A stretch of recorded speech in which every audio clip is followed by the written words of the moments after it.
Nancy Astor is a fascinating person. She was witty, she was charming, she was intelligent. She had a tough upbringing, so she had to be tough to survive. And she was a very strong character, she was very forceful. She was a wonderful grandmother. Nancy Astor was something of a rebel. She didn't always toe the party line. She was elected as a Conservative, but she didn't always vote with the Conservatives. She was not going to have anybody boss her around. And there were a hell of a lot of people who thought she had ideas above her station. She was a woman of great convictions and great persuasiveness. She was such a forceful personality that she got an awful lot done. When she managed to marry a very mild Lord Astor, she was able to do all kinds of things that women hadn't been able to do before. They never had the money and the power, and she got both. She got newspapers and money.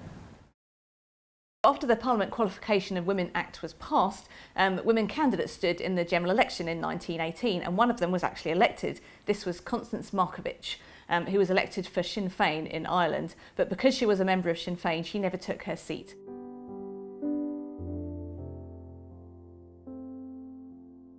She was a kind of hard-working wife of a member of Parliament, so she knew the constituency pretty well, and they knew her, and that's why they asked her to stand. What drove her was a deep conviction that she had to do something to help other people.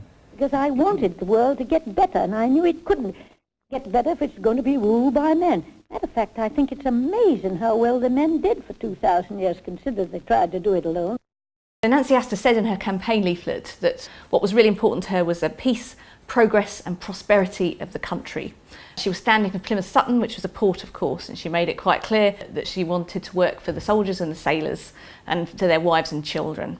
And she said explicitly that she thought she knew Plymouth better than any of the other candidates, particularly the women and children and the social problems they faced.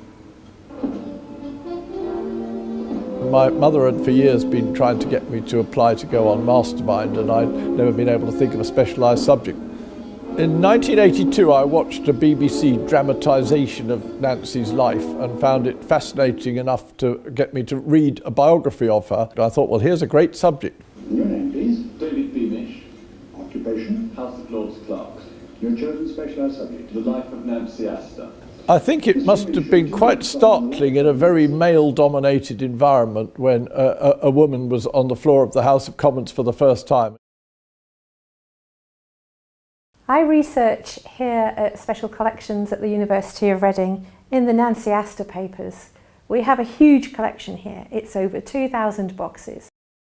Nancy's maiden speech again very much reflected who she was.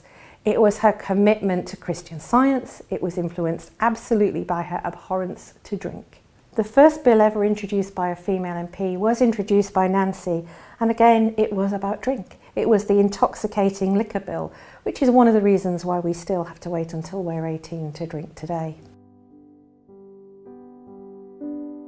There was two parts to her war work. The first was Cliveden, where it was turned into a Canadian hospital. Then, of course, the other part was as MP for Plymouth. Plymouth was very badly bombed. It was blitzed a number of times, and she spent a lot of time there dealing with all the casualties, the homeless, and people who had been bombed out. And that brought her to national prominence, I suppose, in a way that hadn't quite so much before. But she was always well known. The Cliveden Visitors books are an outstanding record of the people that Nancy surrounded herself with. They were people who were politically influential, they were her family, and they were her close friends. You have Amy Johnson here, who was the first woman to fly the Atlantic, Charlie Chaplin, then of course her really great friend George Bernard Shaw. I mean, you know, there's the famous quote of Churchill saying, I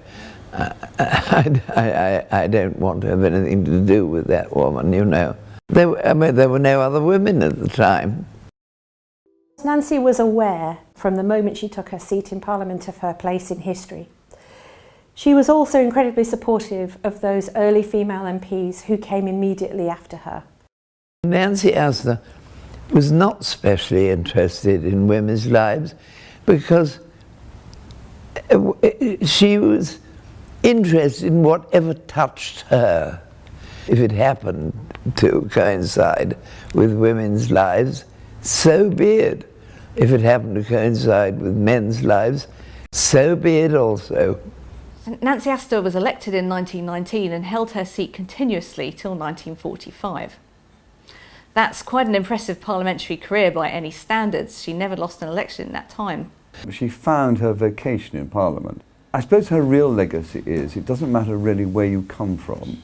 If you're determined to do something, you can get there. There was plenty of opportunity for her to do a heck of a lot of good, which men had rather forgotten about.